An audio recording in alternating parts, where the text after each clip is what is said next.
नमस्कार बच्चों, आज हम पढ़ेंगे प्रत्यय और उपसर्ग। सबसे पहले हम देख लेते हैं प्रत्यय कहते किसको हैं। प्रत्यय अर्थात सफिक्स, जो शब्दांश शब्दों के अंत में जुड़कर अर्थ में परिवर्तन लाए प्रत्यय कहलाते हैं। अर्थात कुछ ऐसे शब्द होते हैं जो मुख्य शब्दों के पीछे जुड़ जाते हैं और उनके अर्थ बदल जाते हैं। जब वो अर्थ बदल के नए शब्द बनते हैं वही शब्द प्रत्यय कहलाते हैं। शब्द निर्माण के लिए शब्दों के अंत में जो शब्दांश जोड़े जाते हैं वो प्रत्यय कहलाते हैं। अब हम देख लेते हैं प्रत्यय के प्रकार। प्रत्यय के दो प्रकार हैं। पहला कृत प्रत्यय, दूसरा तद्धित प्रत्यय। कृत प्रत्यय है जो धातु में जोड़े जाते हैं, कृत प्रत्यय कहलाते हैं। धातु अर्थात डूइंग वर्ड, जो क्रिया वाले वर्ड होते हैं। देखिए कृत है, कृत से ही क्रिया है। कृत प्रत्यय से बने शब्द कृदंत कहलाते हैं। जैसे लेख अक, लेखक, यहाँ अक कृत प्रत्यय है तथा लेखक कृदंत शब्द है। यहाँ पे कुछ शब्दों को और हम देख लेंगे, देखेंगे आप। अक, अक से लेखक, पाठक, कारक, गायक। अन से पालन, सहन, नयन, चरण। अना से घटना, तुलना, वंदना, वेदना। अनीय से माननीय, रमणीय, दर्शनीय, पूजनीय, श्रवणीय। आ से सूखा, भूला, जागा, पूजा, इच्छा, भिक्षा इत्यादि। इसी तरह से इसके अन्य भी हैं। आई से आप बहुत ज़्यादा प्रयोग करते हैं आई प्रत्यय का। सिलाई, लड़ाई, पढ़ाई, चढ़ाई। आन से उड़ान, मिलान, दौड़ान। ई से हरि, गिरी, दाशरथी, माली। माली यहाँ पे गलत शब्द है, ये बड़ी ई की मात्रा है।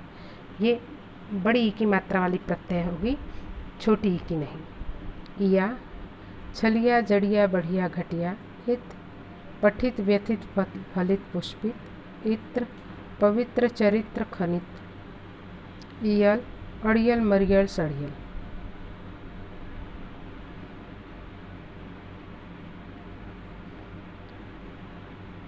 अब देख लेते हैं हम कि तद्धित प्रत्यय किसको कहते हैं। तद्धित प्रत्यय वे होते हैं जो संज्ञा या सर्वनाम में जुड़ते हैं, तद्धित प्रत्यय कहलाते हैं। अर्थात संज्ञा या सर्वनाम वाले शब्दों के पीछे जो प्रत्यय जुड़ते हैं वो तद्धित प्रत्यय कहलाते हैं। जैसे सेठ प्लस आनी, सेठानी, यानी यहाँ आनी तद्धित प्रत्यय है तथा सेठानी तद्धितांत प्रत्यय शब्द है।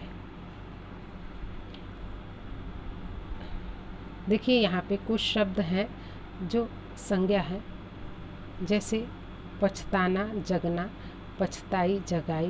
पंडित ठाकुर, पंडिताइन, ठकुराइन।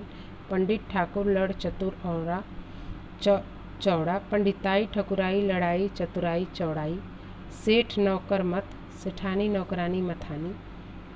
बहुत पंच, अपना। बहुतायत, पंचायत, अपनायत। लोहा, सोना, दूध, गांव। लोहार, सुनार, दूधार, गवार।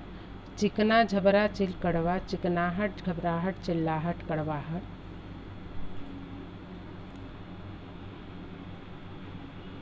जैसे सुंदर बोल, पक्ष, खेत, ढोलक, तेल, देहात।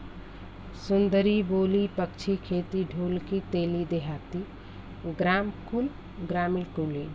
भवगत, भारत, पाणिनी, राष्ट्र। भवदीय, भारतीय, पाणनीय, राष्ट्रीय। बच्चा, लेखा, लड़का। बच्चे, लेखे, लड़के।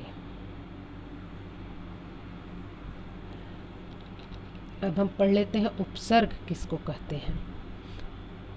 उपसर्ग दो शब्दों के योग से बना है। उपसर्ग का अर्थ समीप, निकट या पास में है।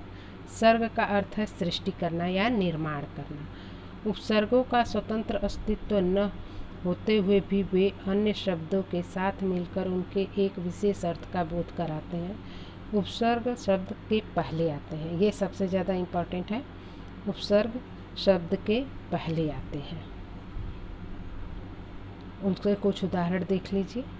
अ से देखिए आप, अधिक, ऊपर, उस पार, अतिकाल, अतिरिक्त, अतिशय, अत्यंत, अत्याचार, अत्युक्ति, अतिव्याप्ति। अनु से, अनु मीन्स पीछे चलना होता है। अनुशासन, अनुकरण, अनुवाद, अनुचर, अनुज, अनुक्रम, अनुपात, अनुरूप, अनुस्वार, अनुकूल, अनुशीलन इत्यादि।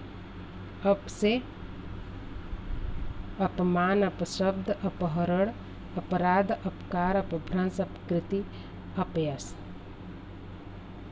आ से आरक्त, आगमन, आकाश, आकर्षण, आजन्म, आरंभ, आक्रमण, आदान, आचरण, आजीवन, आरोहण, आमुख, आमरण, आक्रोश इत्यादि।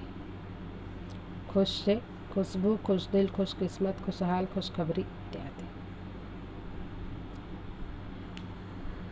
बच्चों, एक बार हम लोग फिर से दोहरा लेते हैं। हम लोगों ने आज प्रत्यय और उपसर्ग पढ़ा। प्रत्यय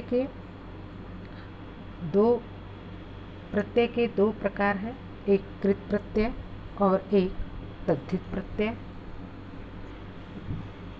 कृत प्रत्यय जो कि क्रिया के अंत में लगते हैं, और तद्धित जो संज्ञा, सर्वनाम और विशेषण के अंत में लगते हैं।